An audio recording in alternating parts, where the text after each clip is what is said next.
This episode is brought to you by Portland Distro. If you like underground music, movies, and more, go to portlanddistro.com for licensed merch, vinyl, CDs, and more. Plug in the discount code 10OFF, TENOFF, for a 10% discount at portlanddistro.com.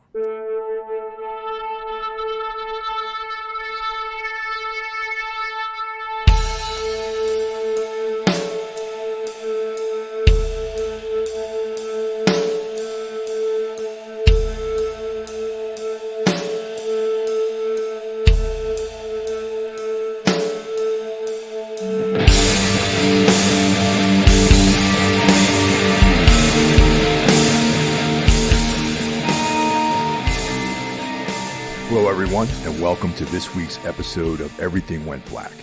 My brother Evan Hopper joins us this week. We talk about the brand new Quell record, which is forthcoming, and I treat you guys with a taste of what's to be expected on the new record with the new single, Hymn to the Blackened Maw, which is the outro for this week's episode. And I guest on this. I do some vocal stylings, and it was a lot of fun. And Evan's a good friend, and Quell is a great band, and I hope you guys enjoy this.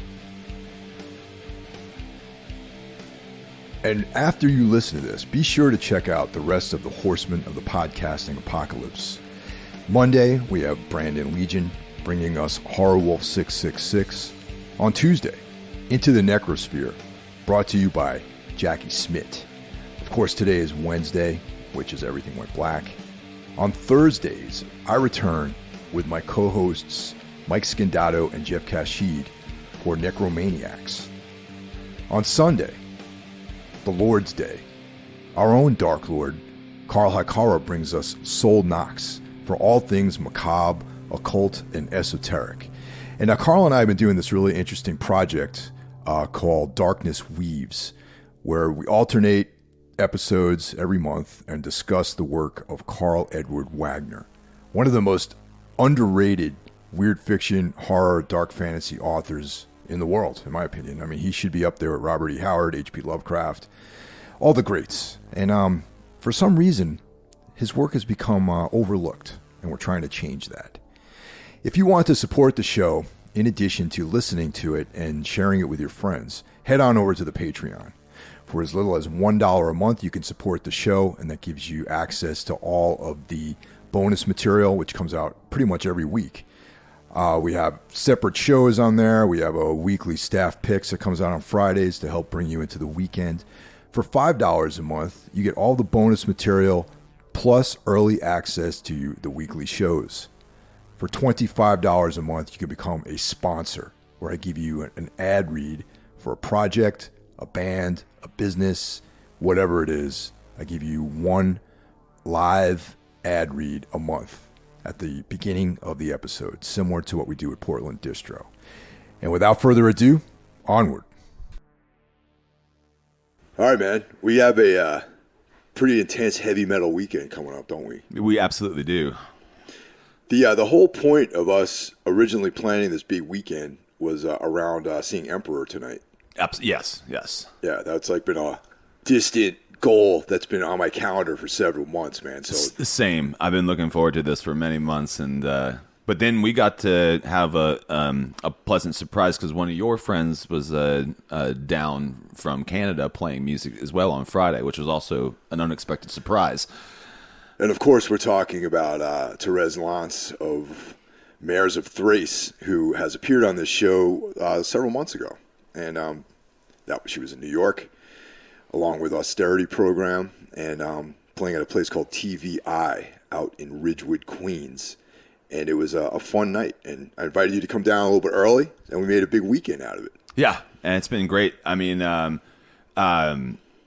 both bands you just mentioned, I had never seen live before, and I was slightly familiar with Mayors, but not at all with the other act. And the performance, I was pleasantly surprised with it.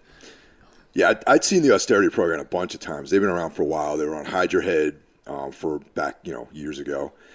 And Justin Foley is the guy who sings and plays guitar is a friend of mine. Both the gentlemen in that band are friends of mine, and I hadn't seen them play in years, so it was really cool to catch them live. And they had a bunch of new material, and it was great. And Yeah, of course, yeah. Therese, I met her back in maybe at least 10 years ago. I've known her, maybe 12, and she used to play bass in Ken Mode. Right. And we met at a South by Southwest showcase years ago, and we've been friends ever since. She's really cool. Yeah, and I mean, she packs quite a punch with her performance. It's just a 2-piece band, but they really embrace that whole wall of sound concept, like both figuratively and literally, because they had what was it? I think 3 or 4 different amps that they would run at the same time. Yeah, there was a lot of firepower on stage. Yeah, a lot of man. firepower. Yeah. And you know what, man? You're, besides from my girlfriend Tina, you're the only person you're my second guest in this apartment. Really? Yeah. Awesome. Yeah, Awesome. Tina's been the only other person to come here, and I've only been living here for a couple of weeks. Well, it's definitely. I mean, the last place we had was nice, but this is definitely a step up. I love the area that you're in, and I really like the actual spot itself. The place you live in is very. It's open, it's warm, it's and you're just so close to a cool downtown area in Jersey City, and there's a lot going on. I mean, you and I went for an awesome walk yesterday. It was maybe 2 miles from your place, but all of a sudden we found ourselves on a park bench looking over the entirety of New York City. It's everything that. As a visitor to the north, people who may or may not know me is I'm from the D.C. area, so I don't make it up here to the New York area very often, and so for me it's really exciting because you're in the thick of it, and I get to benefit from that whenever I come up and visit you. Yeah, and just the area is cool. We found that killer guitar shop yesterday, and they had great effects and cool guitars and amps and stuff there. Yeah. I wish I remembered the name of the place. I would shout it out right now, but that was cool. And the guy behind the counter was super. Not only was he, accommodating, but he was also super knowledgeable and excited. And I always like when someone's excited about whatever it is. And in this case, we're talking about pedals and guitars, but as soon as we asked him a couple questions, we saw he lit up and was like, "Oh, you like this? Let me show you this thing. Oh, wait a minute, I got this thing in the back. Let me grab it and show you that." And I always love that kind of thing. Also, what's cool is they do tech work in there too. They do setups, and they change out pickups and repairs and all that kind of stuff. Right, which is hopefully going to be super helpful for you in the future too. Well, that's what I'm thinking, man. Anytime I want to get a set up for recording or go out on the road, and that would be the spot that's only a 10-minute walk from here. Right. I mean, I'm not going to carry all my gear up there No. but it's close by. Sure. Yeah. But primarily, I wanted to talk about the projects you got. Of course, there's Quell, and there's a new record you're working on. Yeah, almost done now. Literally in the final stages of mastering and post-production, and just going to be figuring out as far as I always do limited runs of physical media, and so just trying to figure out where the timeline lies with that, and then I will release a single. And but as far as I'm concerned, everything's done. Really, music-wise, everything is done. It's just all the last little finishing touches of everything. So. Yeah, I've heard I've heard the whole thing. Right? Yeah. There's any other tracks that you haven't played me? No, you heard everything, and also I think it's okay to say this now, that you actually do a guest spot on this record, and I was very thankful for that, and I think, and I don't know about you, but I think it turned out very well. Well, it's hard to be objective about your own performance. Yeah, sure. It's to me, I'm oh man, he's cringy, but I thank you for asking me, and it means a lot to me when people ask me to collaborate with them or contribute. In this case, I don't really collaborate because I just sang the lyrics that you wrote, but it's nice to contribute, and it's meaningful to me when people ask me to do stuff like that, because then they trust that I will provide something that has worth to the project. So, Absolutely. Yeah, I appreciate that. I wrote this song, the one that you're featured on. I wrote that probably about 6 months ago. And before I even had lyrics, just the overall vibe of the song, I knew that I wanted you on it, and then it was, that I was put to task of, how do I figure out how to incorporate you into it, and but it worked out. I had the vision, and not only were you, I had the vision before I even really asked you, but I was really glad that you accepted, and you nailed the performance, in my opinion. So I'm excited for people to hear that. Yeah, I mean, it's like I said, it's a great song, and the part that you had envisioned for me was a lot of what I'm trying to do in my other creative adventures. And that's kind of one of the reasons why I also thought that you would have fun with it, and so I was sort of, it would be easy to ask you to, like, hey, I need you to just do, like, the black metal vocals that you do, but I actually really wanted to try and incorporate some of your other creative abilities, and so yeah, I mean, like I said, very excited for people to hear that track and the album overall, and I think people are going to like it. I hope. I always hope. What I noticed just from the run through that I had of the record is that there's a lot more death metal influences on this record. Yeah. So I started off my my musical journey in death metal, and inspired by bands like Morbid Angel and Gorguts, and then it was later in my path, like in my mid-teens, 17, 18, when I became aware of black metal and started to really delve into that kind of stuff, and that's that kind of grasped me and gripped me and pulled me into that direction. So I worked in that field for a while, but and I have no problem admitting this. I spent a lot of time since I've been back to the States. I spent a lot of time listening to the last Werewolves album that came out, and that really just it got me excited. I hadn't been really playing music, so I had just moved back from Sweden, and I was dealing with a lot of like personal stuff, and so I wasn't really focused on doing any more Quell. I was going to eventually, but at the time I wasn't. And then I heard in particular, I heard the track, "We Are Better Than You," and I just loved it. I just loved that track. It got me really, just amped up. So one of the very first songs that I wrote for this new album was a death metal song, and then it sort of just like, how those things go. One thing leads you to another thing. So like I started writing more in that, and then but I didn't want to get too far away, so I still incorporated black metal songs. And like, for instance, the song that you're featured on is also a black metal song. But I thought it would be a fun project to sort of deviate a little bit from what the last album was pretty much a strictly black metal album, and I wanted to try and incorporate a little bit of everything. And also I tried some new stuff that what you heard and other people will hear soon. I try to incorporate some more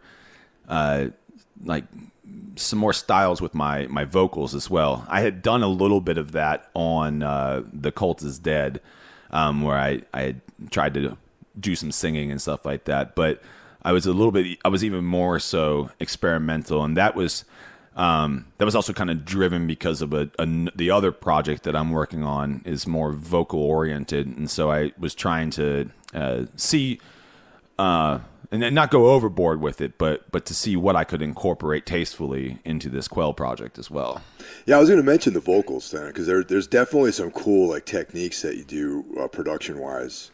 And I forgot what song it was, but the titles aren't really stuck in my head at this moment. But the one where there's like this monotone, like clean vocal, and like there's I think just 3 vocal tracks that you're employing on that track. It's 2, but yeah, that one will be the title track of the album, which is yet to be announced yet. But that one was actually kind of a spontaneous moment. I was I had already written the lyrics, and I was recording the vocals, and I wasn't really kind of, for whatever reason, everything I attempted wasn't really like working, and I tried to do it more like a spoken word at first, and then I wasn't liking that, and then so I tried to do like with the more traditional black metal style vocals, and I wasn't really feeling that. And then I had all the the rough tracks recorded there, so I just soloed two of those tracks, one being the monotone spoken word and one being the more traditional black metal, and played around with the levels a little bit, and I was like, hey, this actually sounds kind of cool. So then I went back and actually recorded like more serious, but with that intention in mind, and I did like the result too. It's something I've never done before. It jumped out at me when we were listening to it. I was like, man, that's actually cool. I'm gonna have to steal that idea from you. Absolutely can. You absolutely can. That's, I mean, one thing about music, as you know too, like we're influenced by our peers, and hopefully we will take that inspiration and then go further with it. So I hope to hear something like that in your music too. That'd be really cool. Because you're going to do it differently than I do it, obviously. So it'll be interesting to see what you come up with something like that. So, sorry, go ahead, man. What were you going to say? The last thing too is I messed around with that a little bit. I did some others like clean vocals, but I think once people hear this, they'll hear it that it's appropriate. It fits. It's not clean vocals for the sake of like making it more accessible by any means. It was just that there were certain parts in the music that when I would record everything, with the more extreme harsh vocals and stuff, I felt that it wasn't really doing what I wanted it to do, whatever I had envisioned in my mind. So some of the stuff, and I hope people will feel the same way, some of the other vocals that aren't harsh vocals and stuff, the spoken words or the clean singing and stuff like that, I feel they actually make the song, they make the parts of the songs that I have those parts on shine more and work better, instead of like having a really cool guitar riff, but then sort of drowning it out with just like crazy harsh vocals. I wanted to sort of amplify the whole song as itself and make it work as a straight unit, not try to just show off or anything like that, but like think more song mindedly, whereas like everything is for the bigger picture. Well, that's the thing. These days, it seems in the recent years, especially in black metal, the use of clean vocals is not necessarily to gain any kind of commercial appeal. But for example, what comes to mind is a band like Mayhem. They use a lot of clean vocals, but there's nothing commercial about anything. No, not at all. And I just think that's cool that the perception is that harsh vocals, it's like the normal thing to do to create intensity and extremity in music. But nowadays it feels like a cleaner vocal approach, like a more melodic approach, is still equally as intense and aggressive and extreme. And you and I like a lot of post-punk, goth music, and things that are similar, but outside of the realm of metal. And one of the things that I find very attractive to that stuff is that you can have a vocalist that has an amazing vocal range, but it still comes across as dark and foreboding, and so that was actually also like a challenge that I imposed upon myself to like, how do I do this without sounding poppy or like Trivium or something like that, and actually make it still dark and foreboding and have that dark atmosphere, but do it with this cleaner style. And so that was a fun little project. And I think I did what I was set out to do, and I look forward to expanding upon this and seeing where I can take that. Now, this record is also self-released and self-produced and everything, and you work with an engineer for mixing, right? Yes, yeah. A buddy of mine, Mike Sigler. I've known him. In fact, the very first Quell EP, he helped me put out.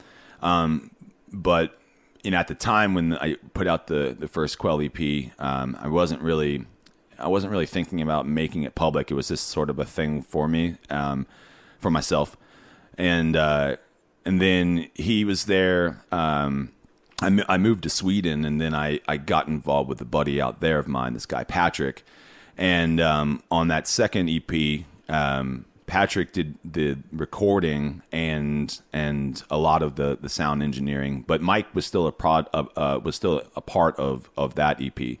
He helped with the final mixing and mastering, and then I went on to the last album, which was strictly done by Patrick, as far as the sound engineering aspect was concerned. And then when I moved back to the States, Patrick was not available.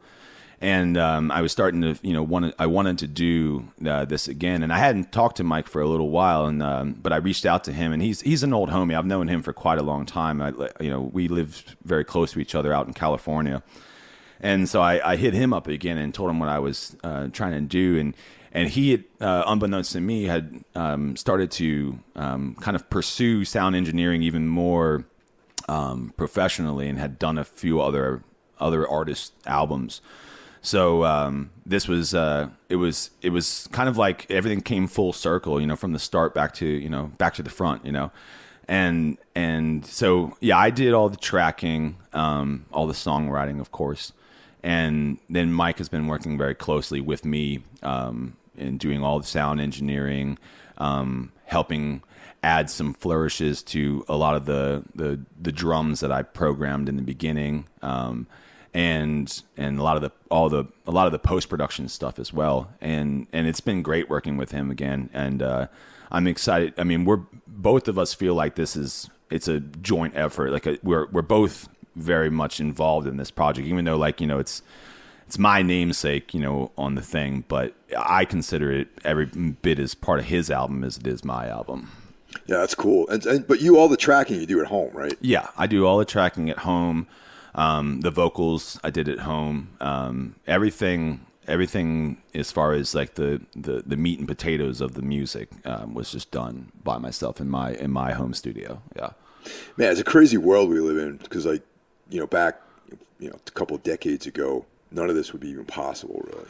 No, I mean, I remember my first band that recorded anything. We thought it was a big deal because we bought this Yamaha AG16 or AW16G rather, and it was a digital workstation, but it was like a mixer, and you had two XLR inputs, and then I think something like 8 quarter-inch jacks on the back, and we recorded the band on that thing, but it was like all clunky. You had like a 2-inch by 4-inch green like screen that you had to work with and do everything on, and you could write to disk directly from the mixer, but it would take you an hour just to burn one CD because it had to render everything down, and and it was cutting edge at the time. But I mean, now I've got an interface that I can hold in one hand.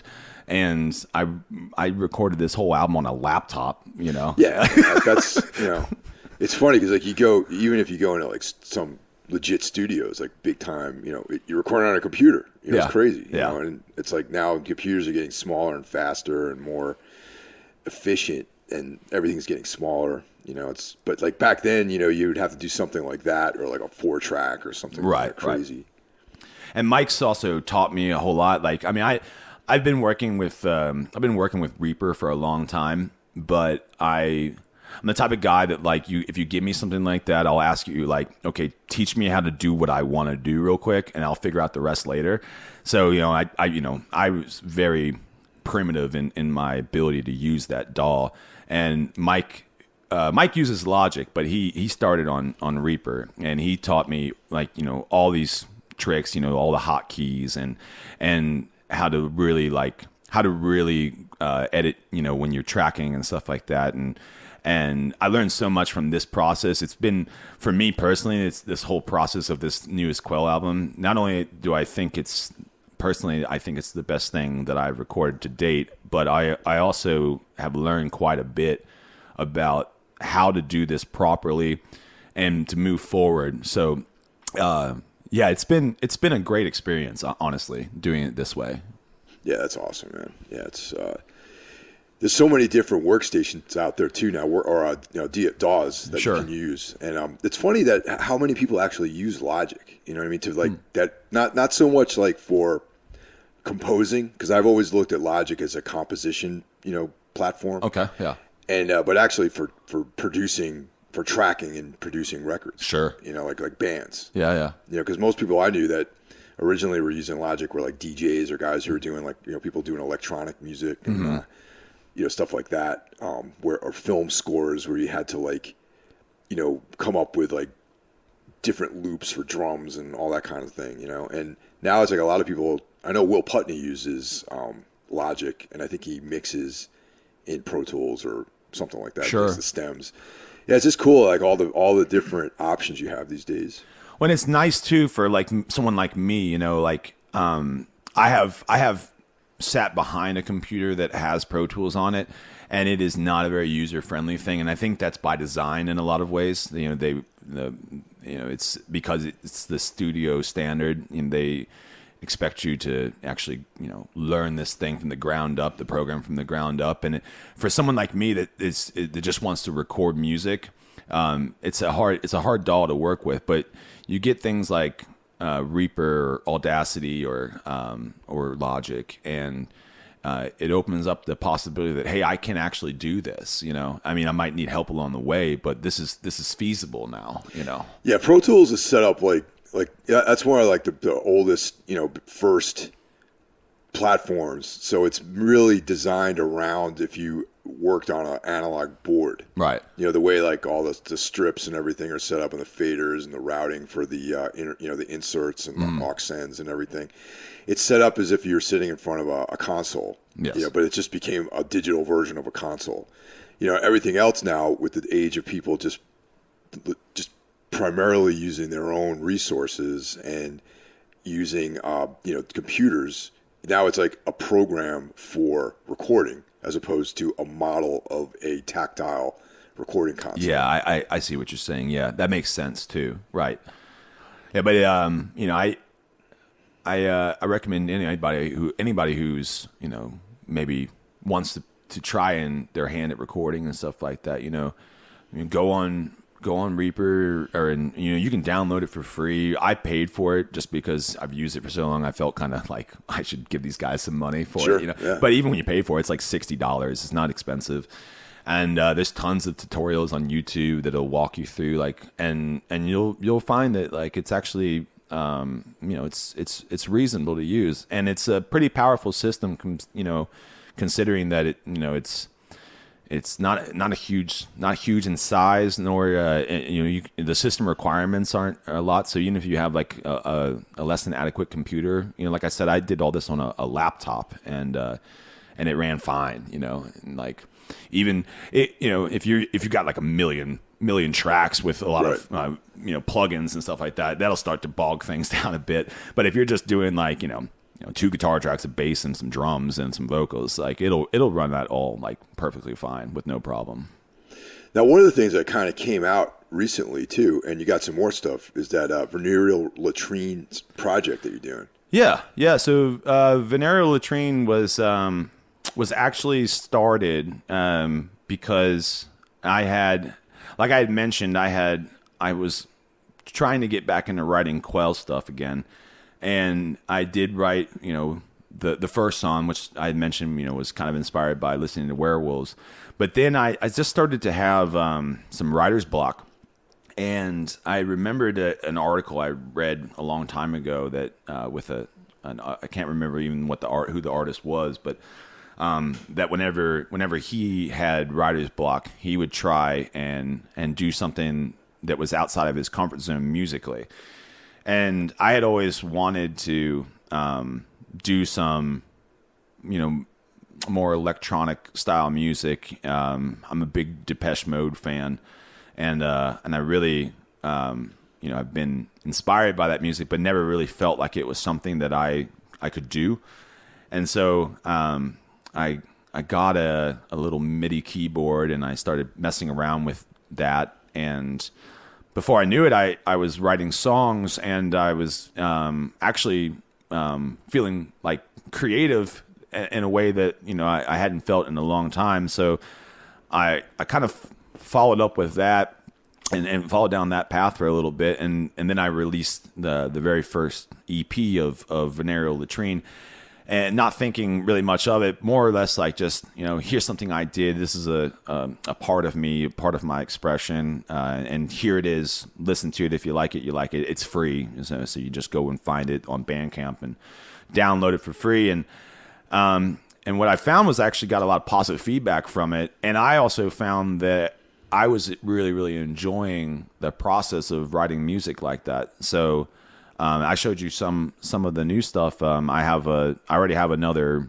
7 songs already like written and done, and I plan on doing the same thing. I've released one new single already on Bandcamp and Spotify, but I plan on just releasing it again as a free thing.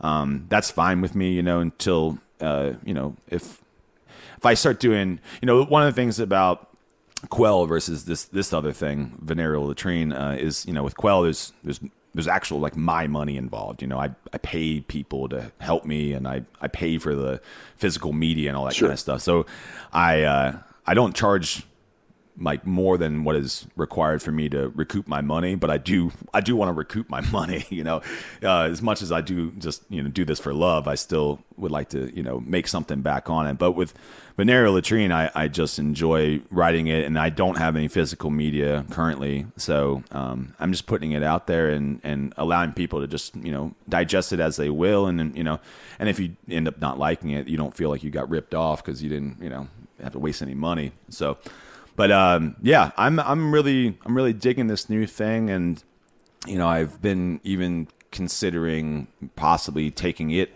on the road, because the one thing with Quell is that Quell, even though I'm the one that writes it all, it requires a band to play it, and this Venereal Latrine does not. I can get away with just me on the microphone and then having just the tracks playing in the background while I sing over stuff. So.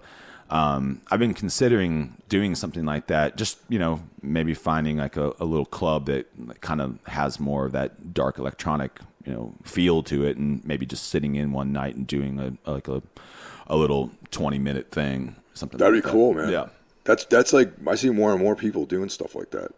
Yeah, I saw a lot of that when I was living in Stockholm. I had the privilege of working with some people that booked shows for more goth, post-punk, like dark wave music, and a lot of those artists were extremely popular artists. They're just a single person or a two-piece, and every bit as expressive and intense as seeing. I mean, maybe not as intense as seeing something like Cannibal Corpse, but it still had a presence on stage. It didn't feel lacking or in any way, shape, or form. So it gave me hope that that's a potential possibility. So. Yeah, that stuff's cool, man. And a lot of it, I imagine, you can get real creative with like atmosphere on stage and kind of like visual stuff and everything. Right. I mean, you've been even talking that you would like to do, might dabble in doing something like not Venereal Latrine-esque, but something where it's like, Yeah, I mean, there's some stuff out there already called Vasilek. I mean, there's an EP that came out on Translation Loss a number of years ago, and it's electronic stuff, it's instrumental, but I have been working on other stuff like that. There's that Transfigurations track that came out maybe a month or two ago. And just dabbling in it, but I want to do a concerted effort with something like that under the Vasilek name that I can perform live with vocals, and maybe have like someone help me with some of the electronic stuff like live. Yeah, and just be the singer or something like that. Yeah, I think that's awesome, man. I mean, I really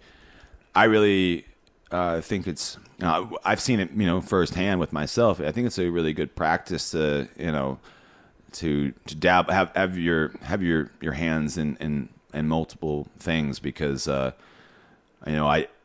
definitely saw with the Quell that I was starting to become like a bit too caught up in my own thoughts with I felt that The Cult Is Dead was a really good album, and I started to get kind of anxious of like how do I I top that in my, for myself personally, how do I top that? And I would sit and just not be able to write, like I'd dabble or something, but like nothing was sticking and nothing was feeling good. And then through this endeavor with Venereal Latrine, I not only found another style of music that I can write and I enjoy writing, but it also gave me that break that I needed from Quell, that when I went back to it, I was excited again. And I felt like I was being creative again. And so I think it's not only is it just a fun thing to do, and people, especially people who already are fans of you will enjoy, but on top of that, I think it's a healthy a healthy exercise. Absolutely, man. That's I found even for myself, because for the last couple of years, or not last couple of years, but for the last solid year, I've been working on writing the new Tombs record, and then you end up making a lot of demos and stuff, and there's a similarity to some of the stuff, and then you need a break from it. So, if everyone out there on the Patreon will understand about the Begotten Sons project that I have, which is done and is going to be coming out this summer, just independently, and spending time and doing that, really, it sort of gives a rest and recovery period for the resources that you need to do the main thing that you're doing. So for my case, it's like working on the Begotten Son stuff for a few months was cool to give a rest to the muscles I use to make Tombs material. And now that stuff's done, I feel inspired and motivated to get back into the production of, the next record and everything.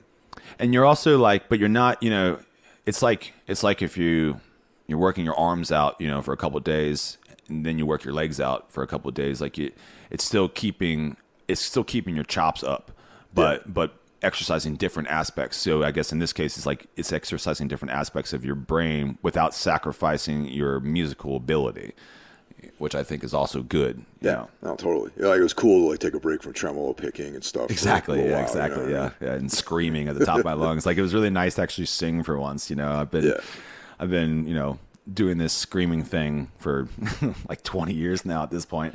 And so it was nice to actually try my hand at singing, because I actually enjoy singing in my free time. When I go to some of my friends, we'll just sit around with acoustic guitars and just play songs that we like, just covers, a couple of us doing that kind of thing. And I really, really enjoy it, but I just never, like I said earlier, I wasn't sure if I would be able to do that and make it my own, and make it something that I was the original, but also make it something that I was happy with. And but it's like I said, I actually have really enjoyed it, and I do like the direction it's going in. So hopefully I'll continue to stay inspired by this writing style and push the Venereal Latrine even further. But that project's the next EP is done. All the songs are done. I just need to do some quick mix and mastering, some limiting, just to make sure all the volumes are consistent from song to song. But for the most part, it's all done. So that will also kind of come around, soon, very soon. Now, for me, from my point of view, the elephant in the room regarding that project is, what's up with the name? How'd you come up with that name? To be completely honest, a friend of mine, this person Ray, out in California, we worked together for a while, and they were talking about the concept of well, not the concept, but they were talking about drag queen names, and how all these drag queen names, are they're over the top, right? And so I was thinking about it that day at work, and I said, I've got the best drag queen name. And the best drag queen name is Venereal Latrine, because it's a dirty sex toilet, and I just loved that name for the longest time. And when I was thinking about doing this, one of the things about this musical project is I believe that it's equal parts beautiful and dirty at the same time. And, because there's a lot of singing and stuff, but the music's darker and more foreboding and stuff. And so I was going through a bunch of different names, and they weren't really sticking with me. I didn't like them. And then I remembered that I had that name a long time ago, and it popped in my head one day, and I was like, I think this represents this project, because it, and that's also kind of why I do the script of the thing in cursive and stuff, so it makes it more elegant, and it has like an elegant sound to it, like Venereal Latrine, but it's also like really dirty and nasty. If you just go by the sound of the words. Yes, exactly. Yeah, cool. Yeah. So it's both, it's equal parts pretty and dirty at the same time, and that's really the inspiration. But that's where that name came from, was me coming up with, if I was a drag queen, what my drag queen name would be. So there's like some irony associated with the name then. Yeah. Okay, yeah. Cool. Yeah. Because it sounds like a grindcore band or something like that, Sure. or like a gore grind, or sex grind, or whatever the hell it is. Yeah. I don't know. I didn't I didn't want to make it too. I also didn't want to go down that like Lords of the New Church like thing, because I'm not like a goth band, but like I love those names. But like anytime I personally, when I was trying to come up with a name that like sounded something like that, it just felt like it felt like I was actually trying to contrive a name in that genre, and it didn't feel genuine to me to do something like that. So that's why I ended up going with something that I'd already created a while back and utilize that. Yeah. That's awesome.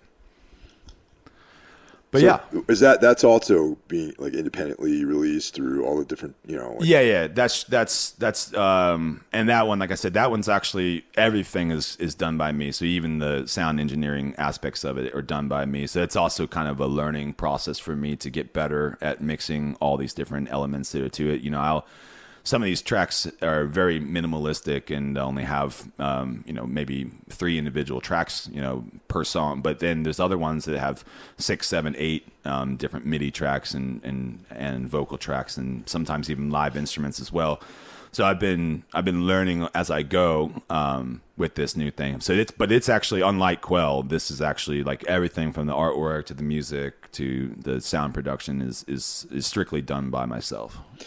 The cool thing about it has like that monophonic like keyboard sound. And are you familiar with like any of the early like Human League records? Absolutely, yeah. Yeah, like is that something that inspired you at all? Mostly though, it's been things like Depeche Mode, of course. I would say Depeche Mode is the biggest one, but then Swans and some Nine Inch Nails and things like that were the I guess the initial like bands that I that made me interested in that style of music. But as I went further into learning about that stuff, then I discovered Human League. So I would say Human League has been an influence, but not necessarily a conscious influence. Very much so. It's been at least on this most recent thing I've done, the unreleased one. It's been Depeche Mode. I've been trying to, I've been listening to and being inspired by, and then seeing how can I contribute in a world that they already created. Like, yeah, for anyone out there who only knows the hit by Human League, it's like definitely check out some of the stuff like 1980, 1979, like around that era. I think Travelogue, I think, is one of the records that is sort of indicative of that style for sure. Yeah, man. I hope that I can continue to expand on this. But I do like one of the things I enjoy about this style of music as well is that it can be minimalistic but still like powerful and still affect you in some way, even if it's like just one or two instruments and a vocal track. It's really great, and I'm constantly discovering things on my own and through you, and that just I'm blown away by. You and I were. I'm not writing music like this, but you and I were both talking about a band that we both like, Lebanon Hanover, and like how that's on the surface it's very simplistic, It's just two people playing, their respective instruments. But as a whole, it's so emotional and it has so much power behind it, and so I would like to continue to explore this area of creativity. Yeah. That's awesome, man. So, are you going to do merch or anything like that for Venereal Latrine? I have considered that. Instead of doing like an isolated like CD or vinyl or something per EP, I think what I'll do if I do anything with Venereal currently, in the future I'd like to do more, but I might try and combine these two EPs into just one release, and then there's a couple B-sides as well that I didn't include on the last EP, and I won't include on this one. And I thought, maybe doing a vinyl release that has all of it, everything plus B-sides on the, so do a two-sider and then just put that out just for now. I've thought about doing with Quell. I'm planning on doing some actual wearable merch, and I thought maybe at the same time I might do a Venereal Latrine thing as well, but I haven't.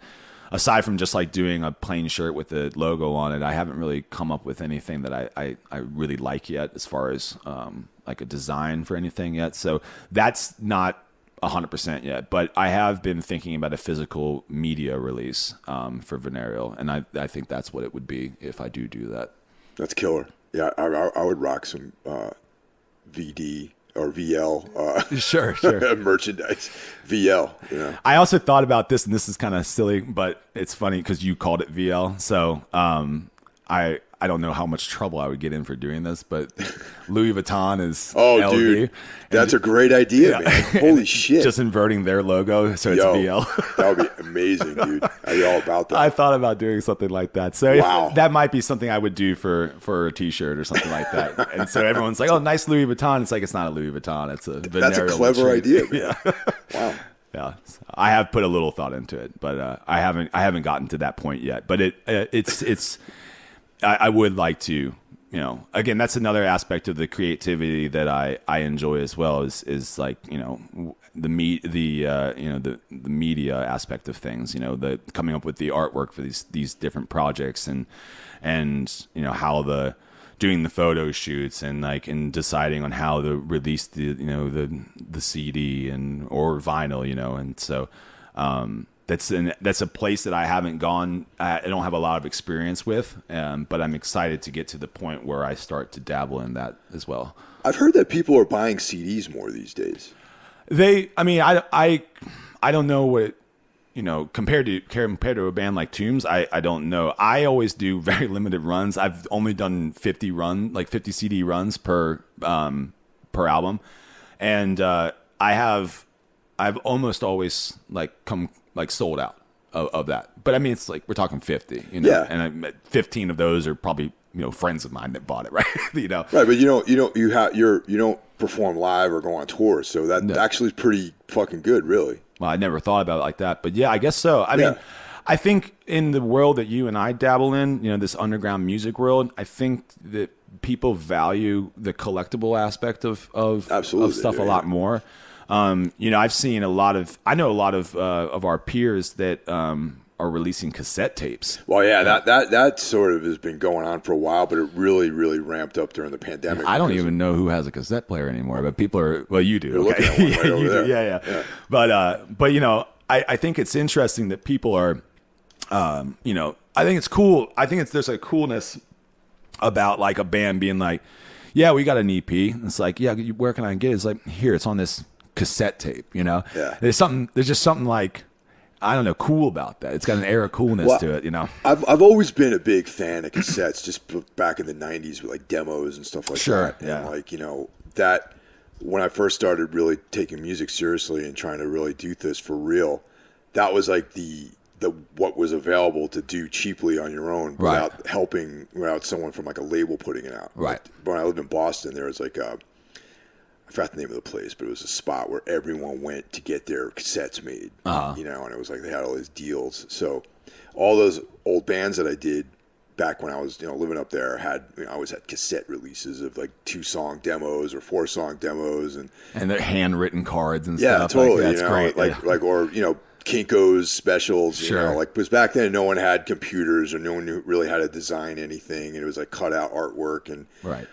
Photocopied stuff, and that's like why I love cassettes. You know what I mean? And then also like it really embraces the DIY aspect. Yeah. And I'm like like this kind of romantic dude, so it's like I would always some girl I had a crush on or whatever, I'd make her a cassette of like all these like songs. I used to do that too. Yeah. Like use different markers and come up with like a title for it, and I hand her a cassette and be like, yeah, I like you, check this out. And like the younger generation doesn't even like know like the trouble with tapes. Like you used to have like your tape would get caught in the rollers and you had to pull it out and then use like a pencil to like roll it back up side of there. And also the whole thing of like commercially manufactured cassettes, you can record over them by putting tape over those little tabs. Over that. You could do that with VHSs too. I didn't know that about VHS. Yeah, there's a little square on the flats, like the broad side of it, and you can put a piece of Scotch tape over that. Fuck. That's how we used to rent movies from like the local video store, and you would just connect two. You would connect like via like one of those those screw-in jack cables. You would connect two VHSs together, put a blank tape in one, and play the other one, and hit record, and then you just have that tape. And I had so many tapes in my house that were just black tapes with like a piece of like masking tape on the side written on Sharpie of what the movie was. Nice. Right? Yeah. But no, I do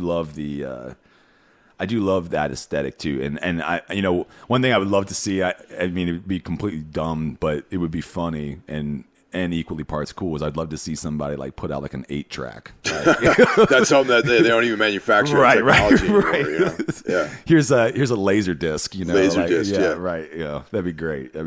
That's one. You know what I wonder though? You know how like yesterday we were that analog.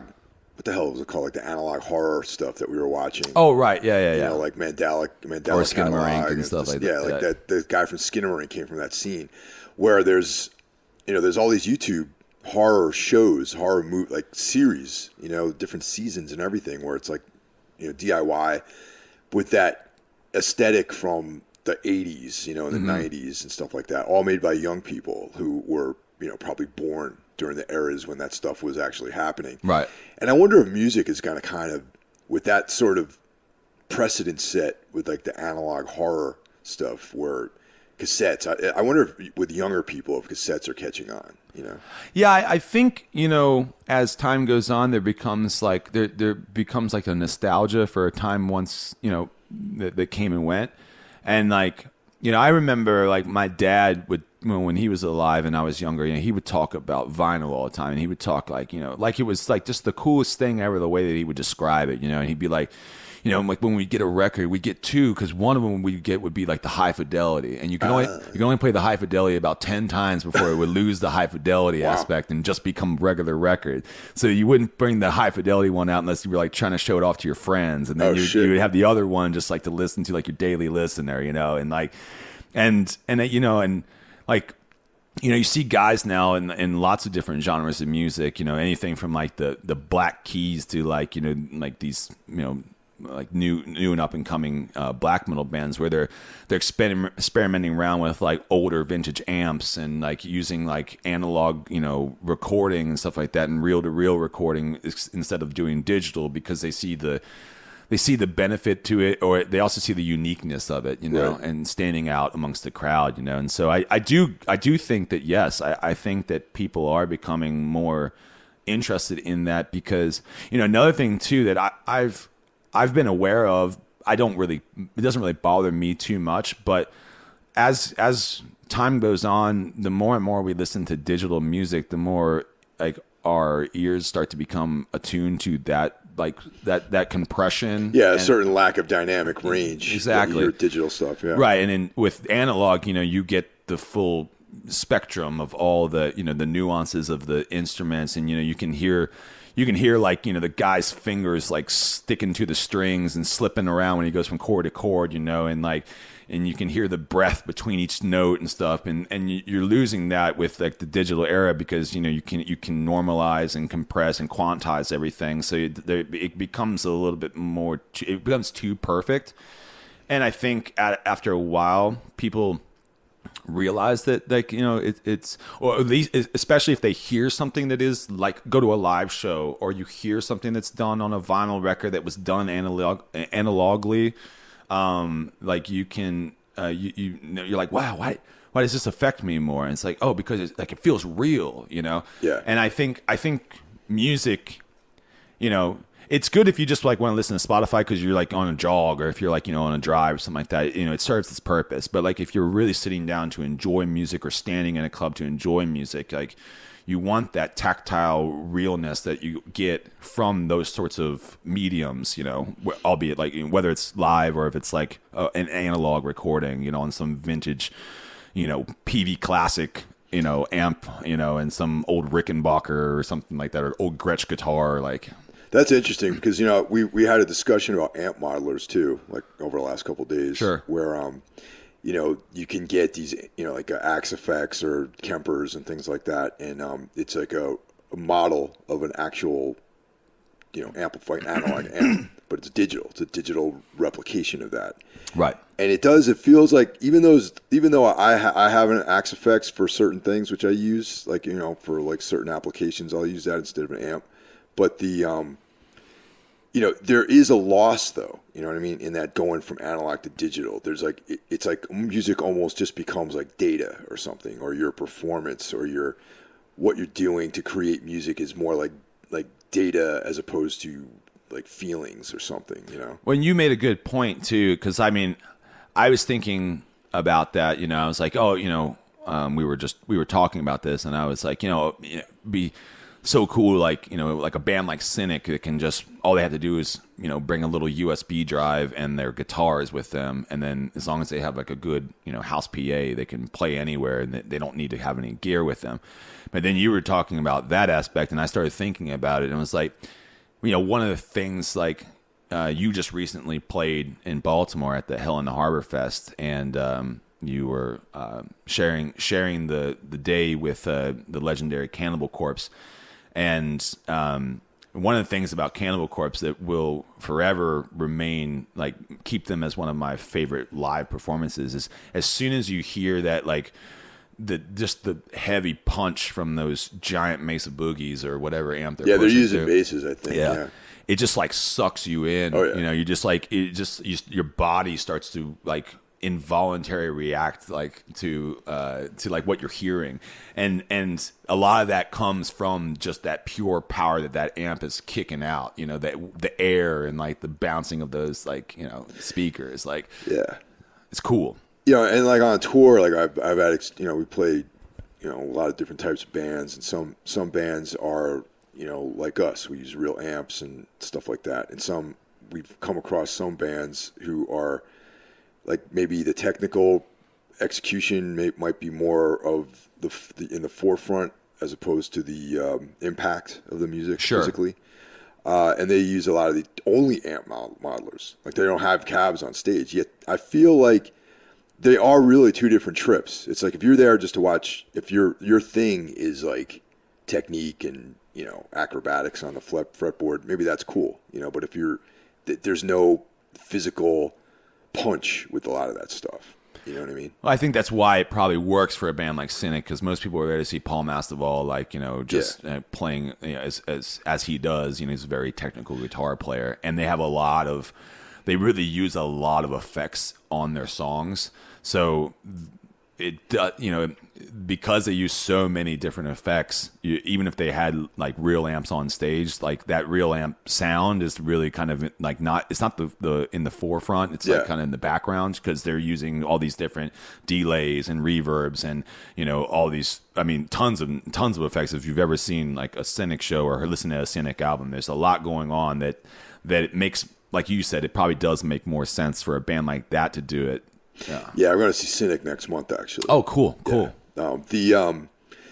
But But on the other hand, when we did the tour with Origin last year, you know, those guys are, you know, like John Longstreth is like playing him, you know, 1,000 BPM. Yeah, it's insane. Playing, it's insane. You know, and like, you know, like Paul Ryan's like ripping up the guitar, you know, Mike's killing it on the drums, and it's like, but then they're using like, they have gear on stage. Right. And I have to say, you know, as crazy as the stuff they're playing, with the amps and the full like backline, it really is a physical thing too. Which is cool, you know. Yeah, I don't know. I don't know what the answer is. I think after you and I had talked about it, I came to the conclusion that as nice as it sounds to be lazy and not lug around a big cab with you, like to play live shows, I think that I will always prefer having the real physical thing. Because it also, like, I did see Cynic once with the new thing that they were pioneering, which was like this ampless stage performance that they did, and I gotta admit it felt a little bit weird. Yeah.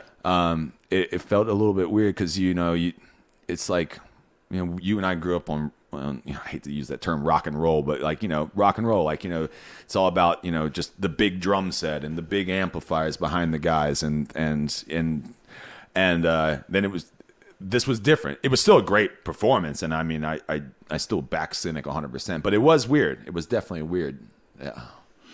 Yeah. It's interesting. I think maybe like there's, you know, going to be the kind of melding of the two, maybe. You know, probably with like, because it is like, you know, even back in the day, there'd be like digital effects processors that you put with an amp. So maybe it's like this hybrid of like you know, like an Axe Effects and like a, you know, like a 5150 or something like that. You know. Well, I will say too, real quick, that like, you know, when you and I went to that guitar shop yesterday and we were looking at all those pedals, there is something cool, especially, you know, as a fan of music.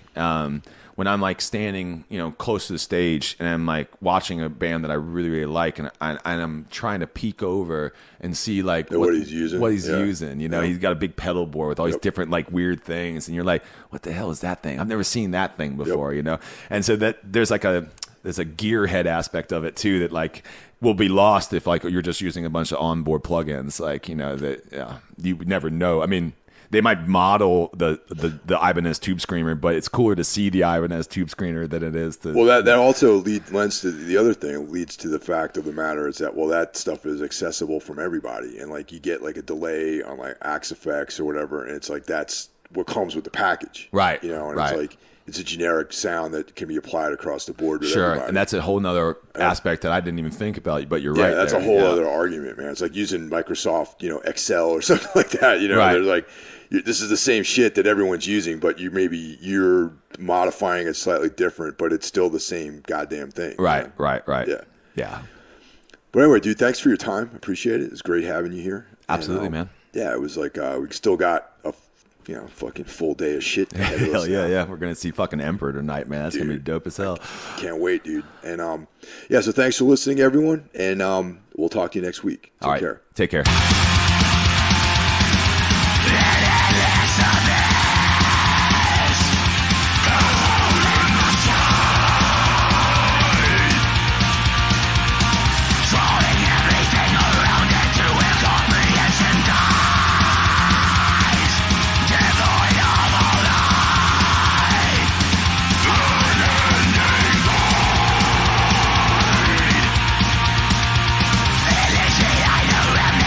Of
always wanted to escape, expanding in all directions, trying to elude its fate.